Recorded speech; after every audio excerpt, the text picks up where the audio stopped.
পরীর রাজা পরিচালন চ্যানেলে আপনাদের সবাইকে স্বাগত। তো আজ আমি আপনাদের মাঝখানে শিফলি পরী হাজির করার সহজ উপায় নিয়ে হাজির হয়েছি। অনেক ভাইরা আপনারা আমাকে খুব বাজে বাজে কথা বলেছিলেন, তার জন্য আমি আপনাদেরকে রিকোয়েস্ট করব যে যারা আমার চ্যানেল দেখে উপকৃত হয়েছেন বা যাদের আমার চ্যানেলটাকে ভালো লাগে তারা আমার ভিডিও দেখবেন, আর যাদের ভালো লাগে না তারা দেখবেন না, আর যাদের উপকার হয়নি তারাও দেখবেন না। কোনো সমস্যা নেই, কেননা আমার এখানটায় কোনো রকম প্রতারণা করা হয় না, 1 নম্বর কথা। 2 নম্বর কথা হলো গিয়ে ইউটিউবে হাজার হাজার চ্যানেল বেরিয়েছে, ওখানটায় তার মানে একজন রয়েছে, একজনের নামে বদনাম করার নিয়ে মোটেও কাজ জানে না। 1 নম্বর কথা, মোটেও কাজ জানে না।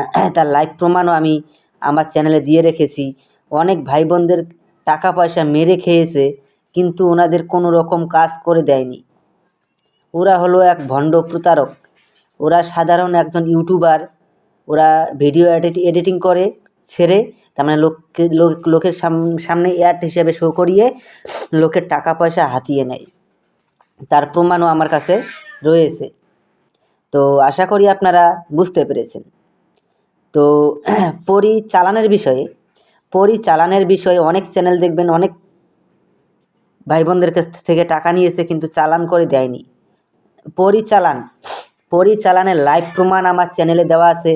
আপনারা আমার চ্যানেলের পরিচালনের লাইভ প্রমাণ দেখে নেবেন, দেখে নিয়ে তারপরে আপনারা আমাকে দিয়ে কাজ করাবেন, তার আগে কাজ করাতে হবে না।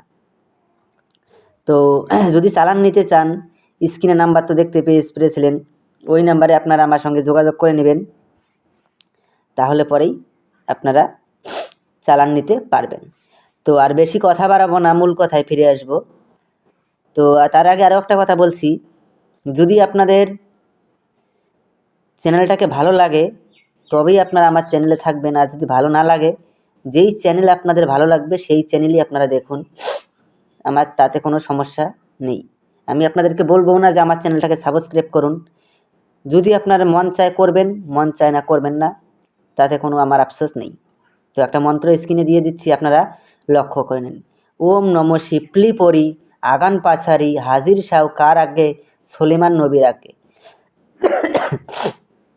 এই মন্ত্রটাকে আপনারা ভালো করে মুখস্থ করে নেবেন। মুখস্থ করে নেওয়ার পরে আপনাদেরকে যা করতে হবে, এটা শুধুমাত্র 5 মিনিটের মধ্যে হাজির হবে। আপনারা কীভাবে এই সাধনার প্রয়োগ করবেন আমি আপনাদেরকে বিস্তারিতভাবে বলে দিচ্ছি। আর এটা করার পূর্বে আপনারা আমার কাছ থেকে কমেন্টে আমার কাছ থেকে অনুমতি নিয়ে নেবেন। অনুমতি ব্যতীত যদি আপনারা কাজ করেন তাহলে কিন্তু আপনাদের কাজ হবে না। তো আপনাদেরকে কি করতে হবে আমি আপনাদেরকে বিস্তারিতভাবে বলে দিচ্ছি, আপনারা মনোযোগ দিয়ে শুনুন। এটাকে আপনারা মন্ত্রটাকে ভালো করে মুখস্থ করে নেবেন। মুখস্থ করে নেওয়ার পরে আমি বলতাম সিদ্ধি, তাই এখন আমি বাংলাদেশের এক ভাই বলছে ওটা আমি বলি সিদ্ধ করতে হবে, ওটা সিদ্ধি নয়। এই বাংলাদেশের এক ভাই আপনাকে বলল সিদ্ধি করতে হয়। তো আপনাদের বাংলাদেশে সিদ্ধি বলে, আমাদের ইন্ডিয়াতে সিদ্ধ বলে। তো এটাকে 311 বার জপ করে সিদ্ধি করে নেবেন। সিদ্ধি করে নেওয়ার পরে আপনারা যে কোনো শুক্রবার রাত 11টার সময় আপনাদের কোনো কিছু করতে হবে না, এই মন্ত্রটাকে 41 বার জপ করবেন। 41 বার জপ করার সঙ্গে সঙ্গে শিফলি পরী এসে আপনার সামনে প্রকট হয়ে যাবে। যখন শিফলি পরী এসে আপনার সামনে প্রকট হবে, তখন শিফলি পরীকে বলবেন যে আমার কাছে আপনাকে 3টি শপথ করতে হবে। প্রথম শপথ, আমি তোমাকে যা আদেশ করিব তার সঙ্গে সঙ্গে পালন করিতে হবে। দ্বিতীয় শপথ, আমার অনুমতি ছাড়া তুমি কোথাও যেতে পারবে না। তৃতীয় শপথ, আমি তোমাকে যখনই স্মরণ করিব তখনই আমার সামনে এসে প্রকট হতে হবে। তারপরে আপনারা উনাকে বলবেন যে আপনাকে কী নামে ডাকলে পরে আপনি আমার সামনে এসে প্রকট হবেন। উনি আপনাকে একটা নাম বলে দেবে, ওই নামে যখনই ডাকবেন তখনই সে আপনার সামনে এসে প্রকট হবে। তো ধন্যবাদ।